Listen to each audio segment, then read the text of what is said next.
Hello, kings and queens. Welcome back to another Blackout Friday.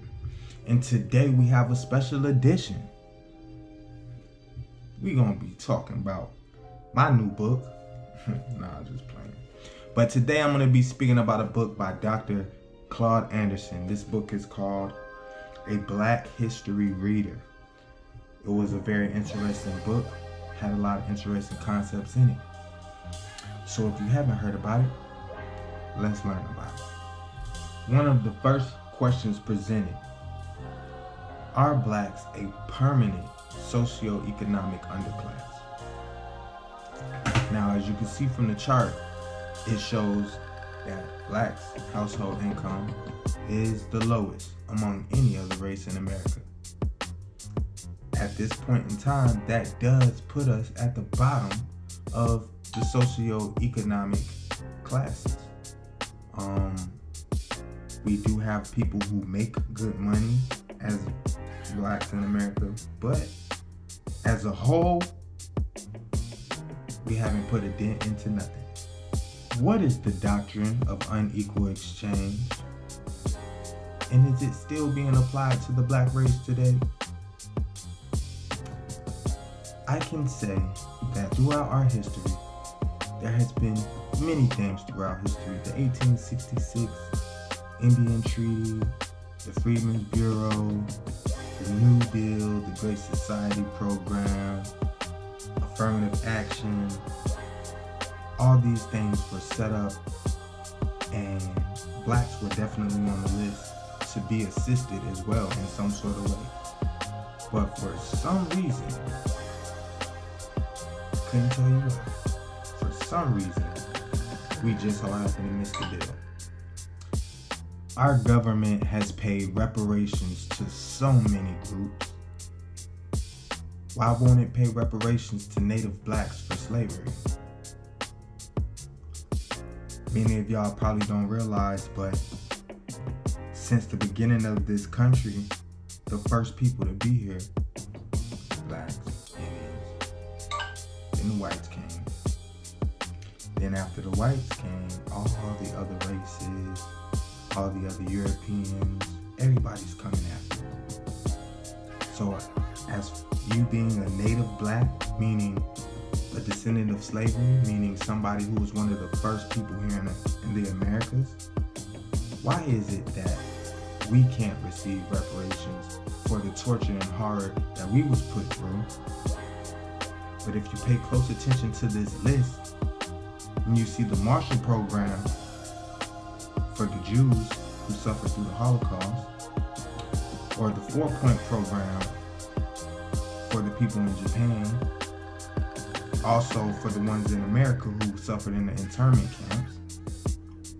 Then you see the Native Americans, the Mexicans, people from the Pacific Islands, Vietnamese. There's so many on this list that's received some form of reparation to bring their people back to normalcy, to give them a chance to get back on their feet so they can reacclimate themselves into society. Why have we never received that same opportunity?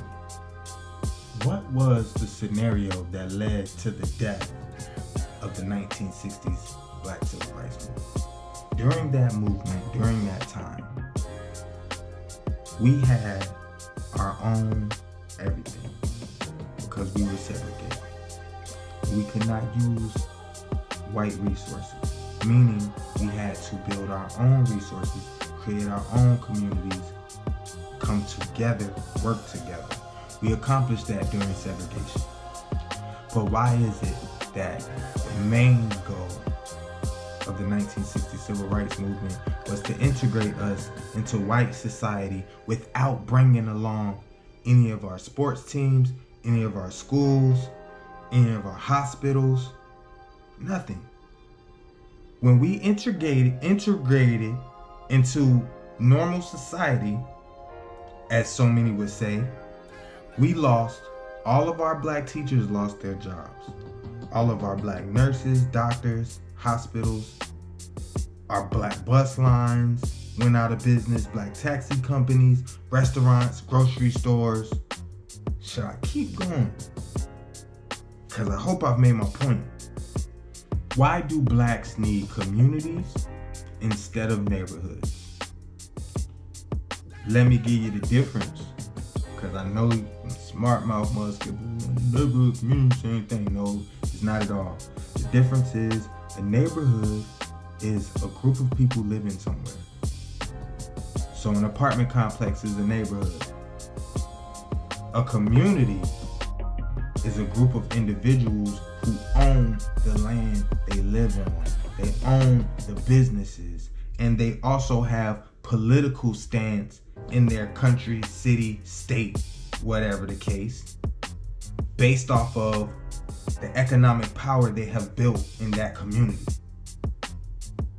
For those who have not realized, in this capitalist society, our focus as a group should be on building communities and not starting neighborhoods. So, after receiving a few of these main points, I hope they have struck a nerve. I hope you either read something or I said something that has really truly made you stop and think. With that being said, I want to salute Dr. Claud Anderson for writing this book to try and assist to guide some of us. For those who already have this book and have already read it and has already started to implement these things, I salute you as well. For all others, I hope you join the wave. And that's all I have for Blackout Fridays. I hope it was quite informative. Also, please like, share, subscribe. Drop a little comment. Tell me how you feel.